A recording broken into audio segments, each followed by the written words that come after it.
Here from the HannibalTV.com, and today I have probably my most famous guest I've ever had. Former world champion in amateur wrestling, former NCAA champion, former Olympic champion.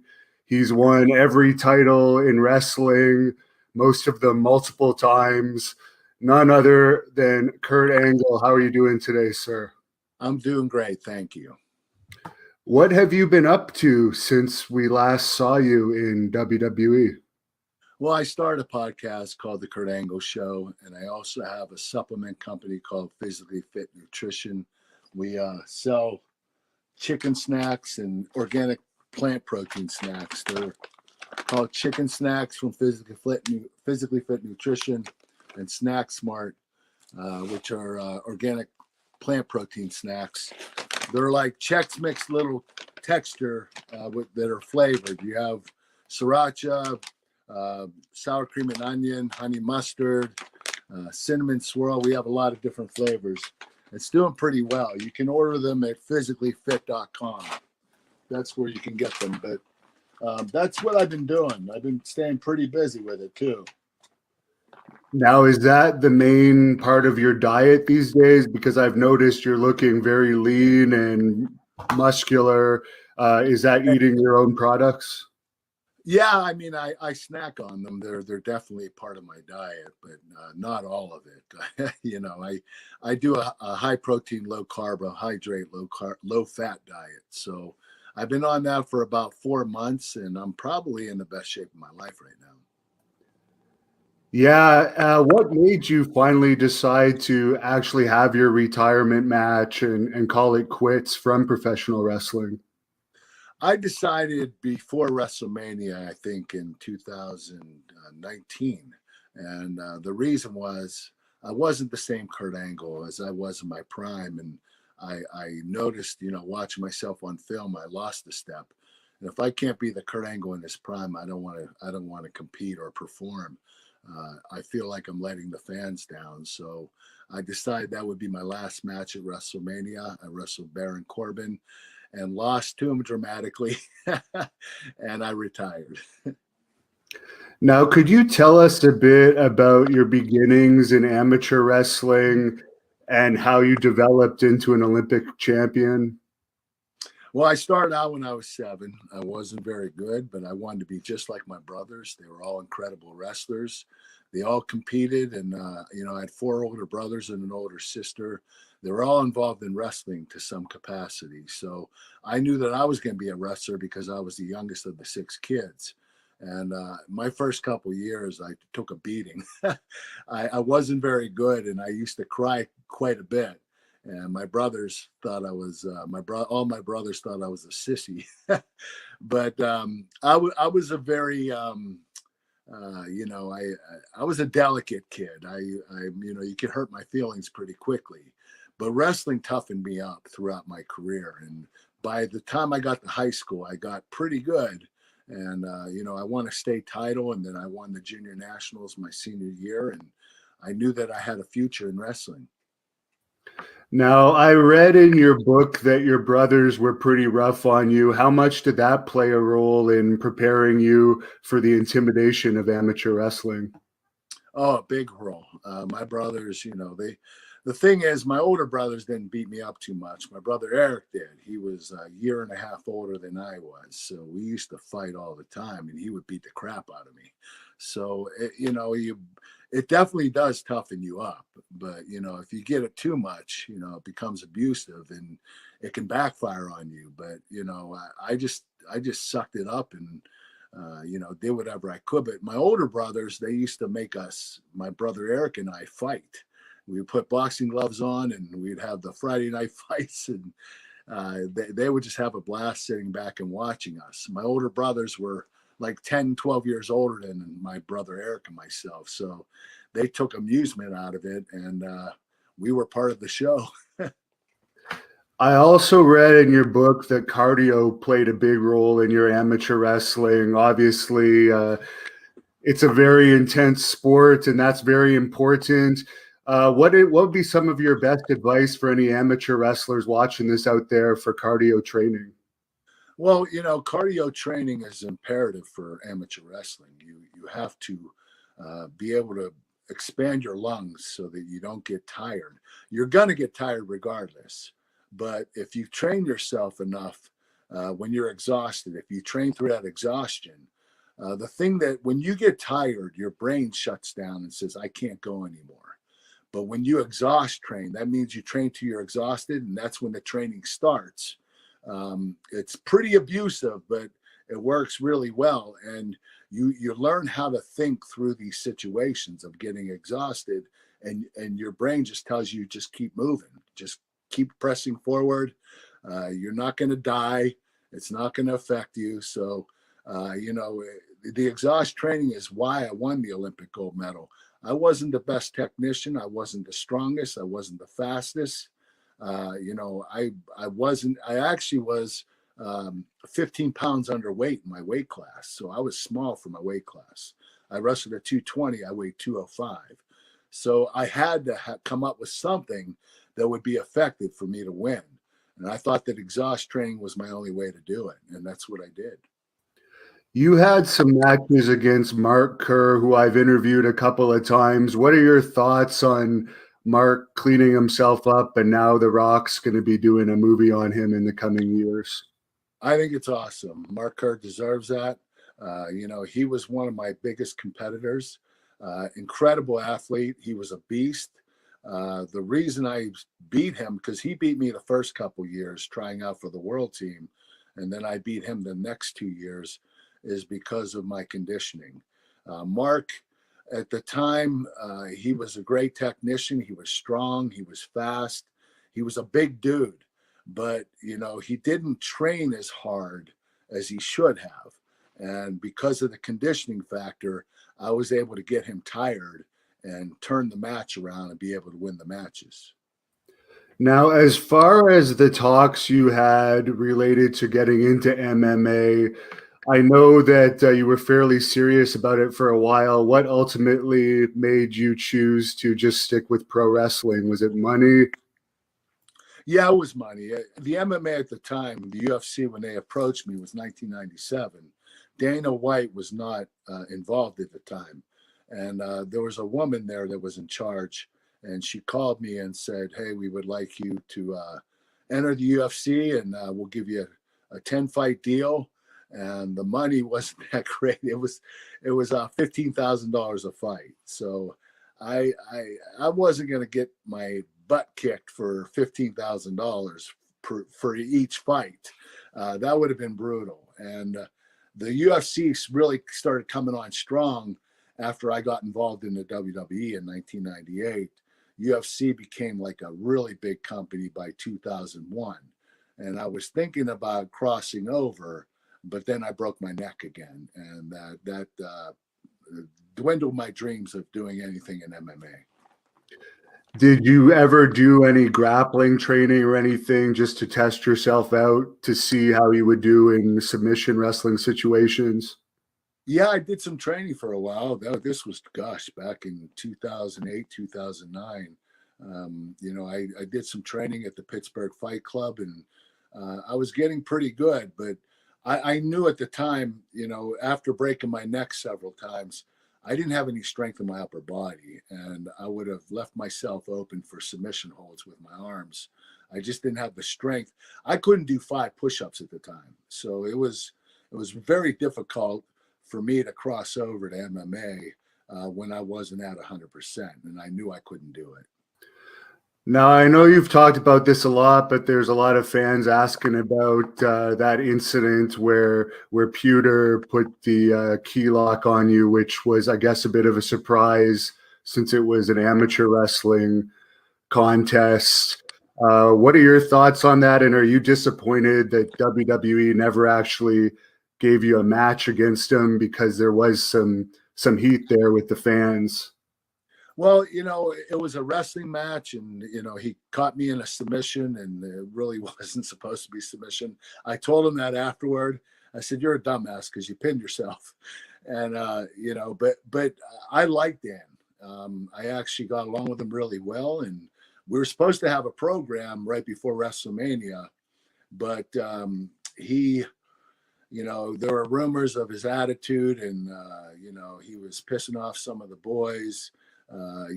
He told somebody he was in the main event at Royal Rumble, and they were like, "What are you talking about? You're in the main event." He said, "Well, I'm in the Rumble."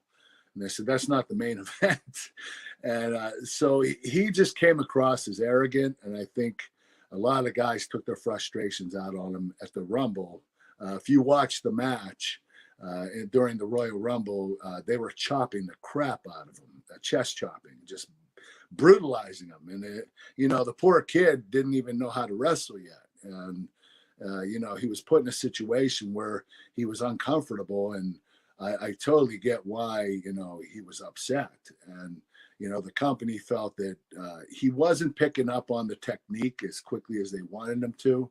So they decided to let him go. And I think he lasted for a good 6 or 8 months. But his contract was coming up again, and they didn't want to renew the contract for $250,000 guarantee. They wanted to drop it to $75,000, and he said no. So I think they wanted to continue to train him for another year, and I think Daniel just decided not to because the money dropped dramatically. You mentioned that some of the veterans roughed him up in that Royal Rumble. Did anyone ever try that with you, or did you have an intimidation factor about you? No, I had a great attitude, and they knew I was a badass from the Olympics. I don't think anybody wanted to really mess with me. So they had a lot of respect for me, and I had a lot of respect for them. I never understood the business before I started. I never watched it, and knowing how great these athletes are and the badasses they are to be in that business, it impressed me, and that's what made me go forward and continue on.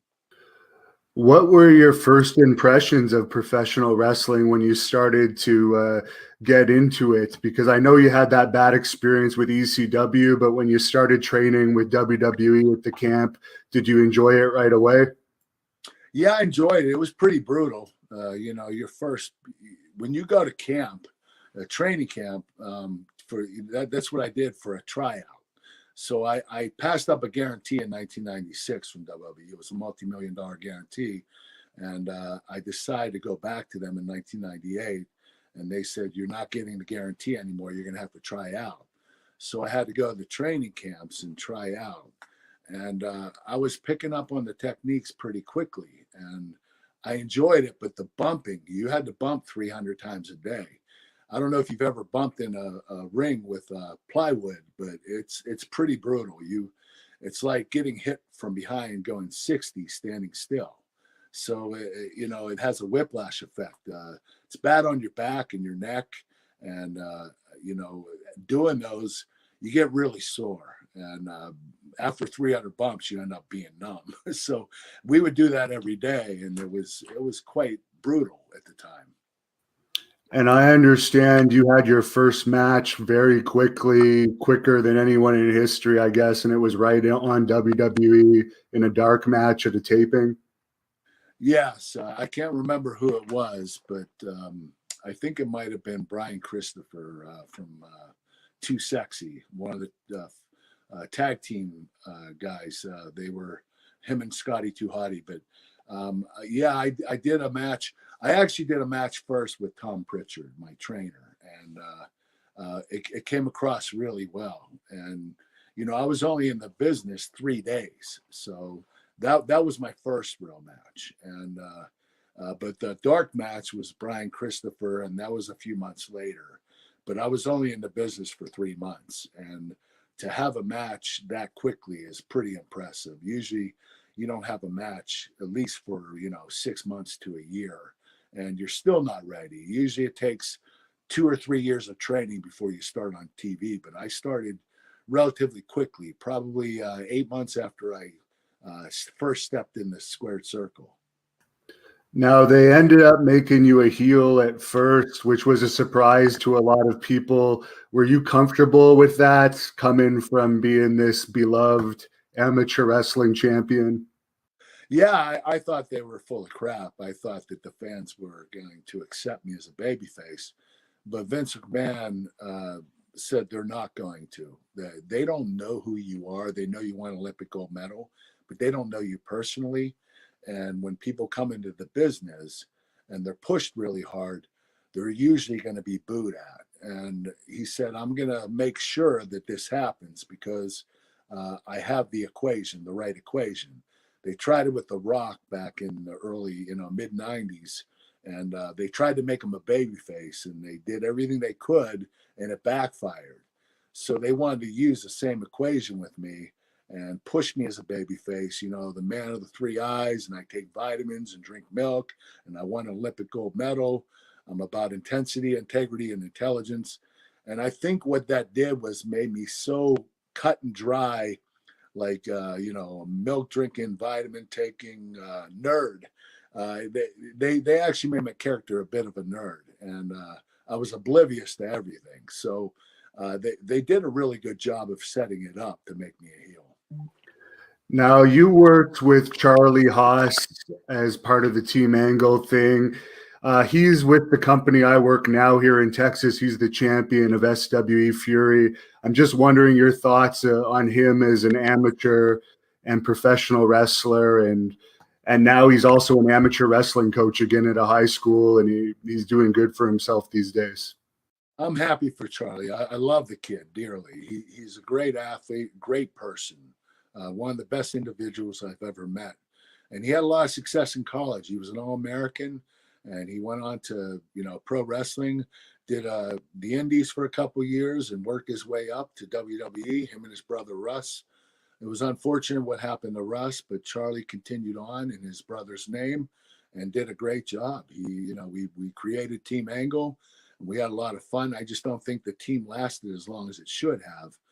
I think it lasted a good 8 months, but we should have had a good 3-year run. But the company wanted to break us up and have us wrestle each other.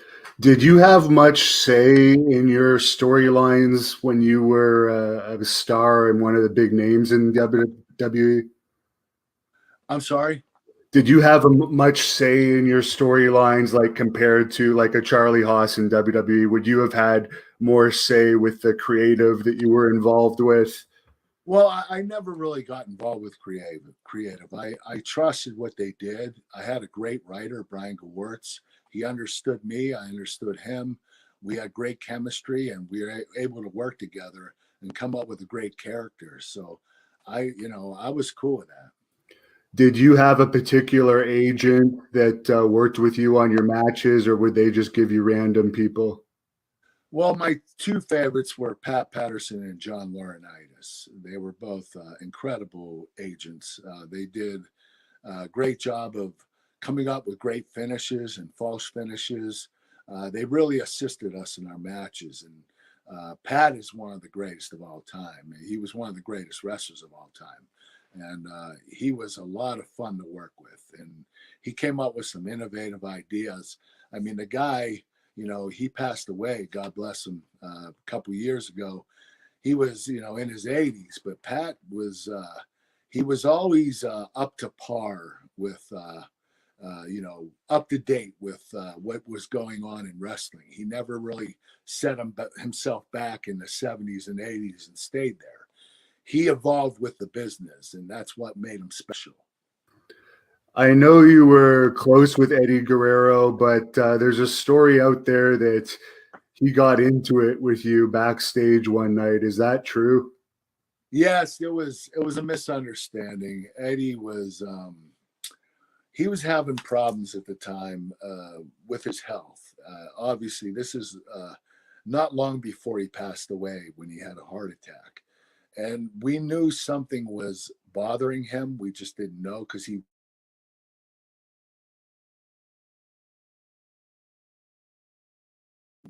we had to come up with. We were out in the ring, and we had to create heat with him, and we had to get heat on him in the ring. So that means beat him up. My gang of guys, which was Luther Reigns, Mark Jindrak, and myself. I didn't touch Eddie, but they did, and I guess they laid into him pretty hard.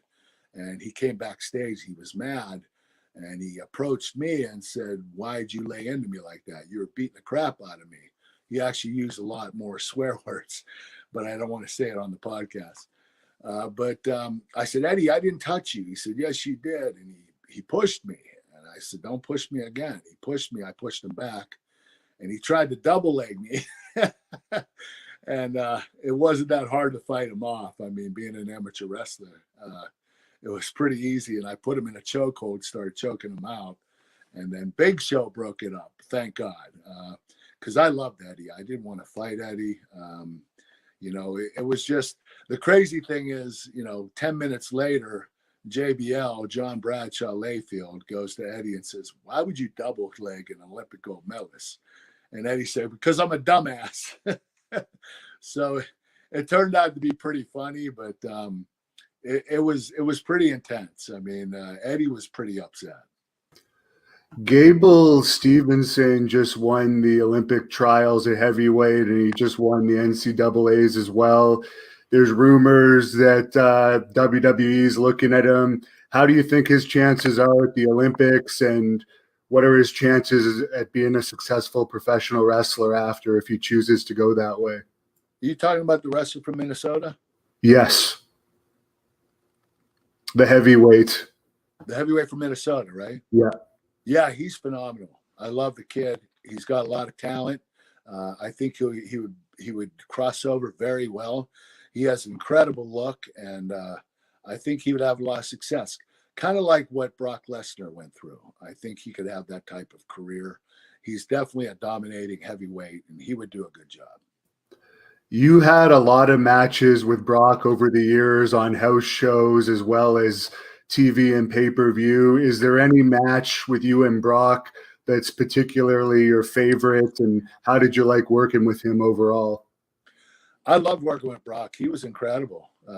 He was a great athlete. He understood the business. He had great psychology. He started out, he trained for about 2 years before they started him on TV. So he was relatively new, and they pushed him hard. He became champion 6 months after he started on TV. My favorite match with him was our Iron Man match. It was on SmackDown. It was the night after my sister died of a heroin overdose. It was the hardest match I ever went through. But Brock and I, we didn't plan the whole match in its entirety because I had a lot of stuff on my mind. So we improvised half of it, and we came up with a great psychology. The match was incredible, and we had great finishes. And I think Brock ended up beating me 5-4, 5 submissions, 5 pins and submissions to 4. And it was my favorite match I had with Brock. Now, I was told by Wes Briscoe that his father, Gerald Briscoe, witnessed you and Brock have an amateur match before a TV taping, and you may have outpointed him in that match. Do you have any recollections of that? Well, Brock and I were good friends. We weren't friends at the time, but when he first came into WWE, somebody approached him and said, "Hey, Brock, how do you think you would fare against Kurt Angle?" He said, "Well, Kurt's, I'm too big for him. I'm a lot bigger than him. He's too small. I would kick his ass." And then, the person that said that, Brock told that to, came to me and said, "This is what Brock said." So I went to Brock. I said, "Hey, let's settle it in the ring." I said, "Let's do it right now." And he said, I can't. I have sandals on." I said, I took my shoes off. I said, "Let's do it in bare feet." He said, "No, I'm not going to do it in bare feet." So a week later, I saw him in the ring talking to Big Show, and I walked up the steps to get in the ring, and Big Show was facing me, and I said, "Get out of the ring." I told Big Show. And Big Show got out of the ring, and I walked up to Brock and tapped him on his shoulder, and I said, "Let's go." It was crazy. I caught him off guard. But you know what? The match was really tight. I'm not going to lie to you. The wrestlers want to say what they want to say, but there was only one takedown. We wrestled about 10 minutes. There were a couple of takedowns. I almost took him down that he fell into the ropes, but I did take him down once, and that was it. So I didn't kick his ass. He's a great amateur wrestler. He could have went on to the Olympics.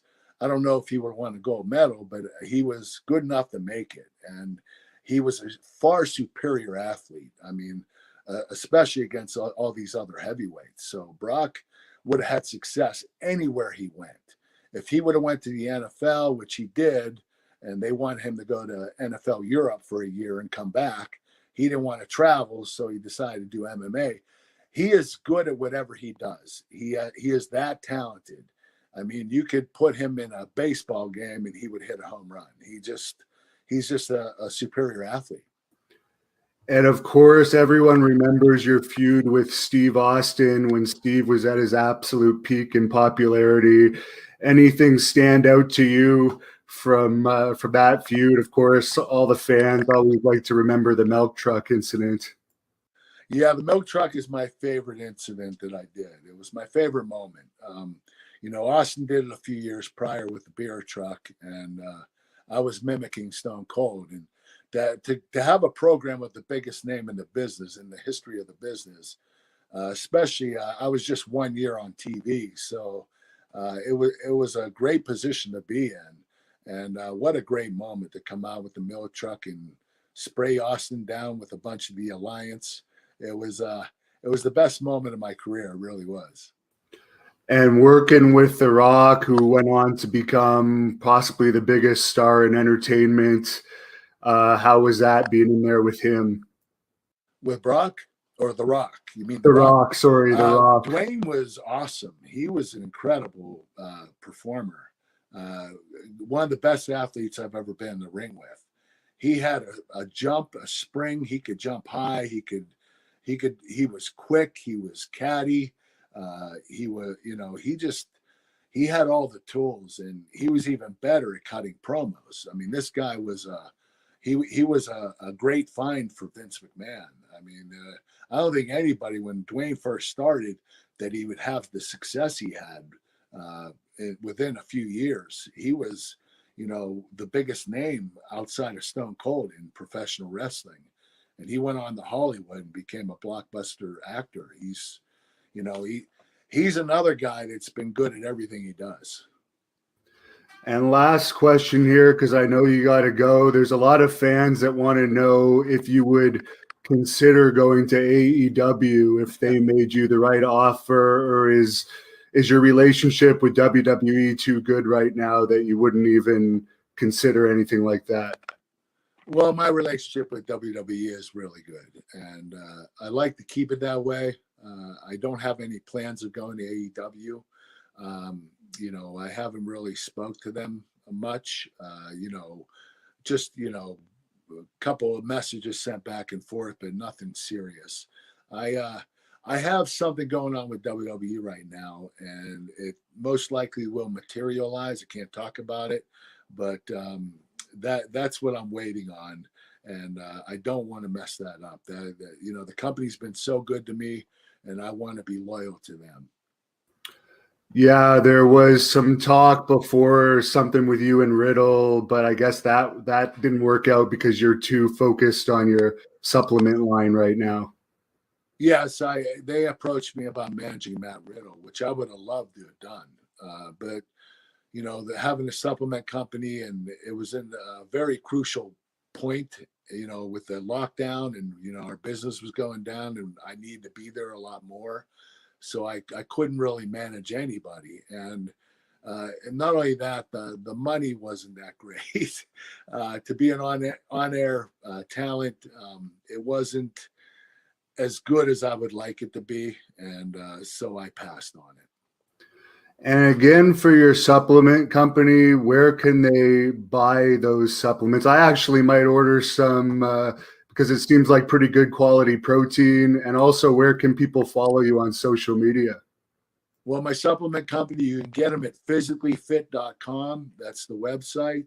You can also order them through Amazon. But what was your other question? If you have social media where fans can look you up to see what you're up to.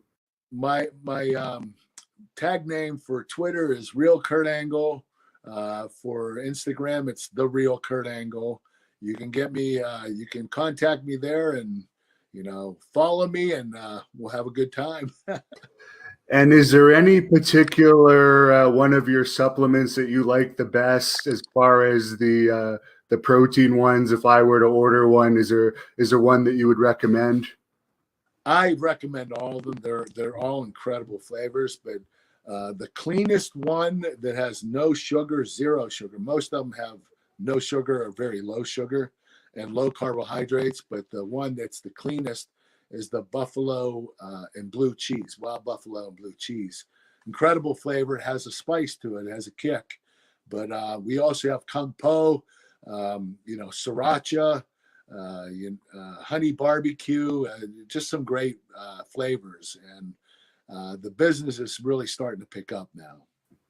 Very good. Well, I'll let you close this off with whatever you want to tell the fans to shut this down. Thank you very much. I greatly appreciate your time, sir. Okay. Hey, tune into my Kurt Angle show. It's on wherever you can get podcasts, or go to adfreeshows.com to listen to my podcasts, and order your chicken snacks at physicallyfit.com. Thanks for having me on the show.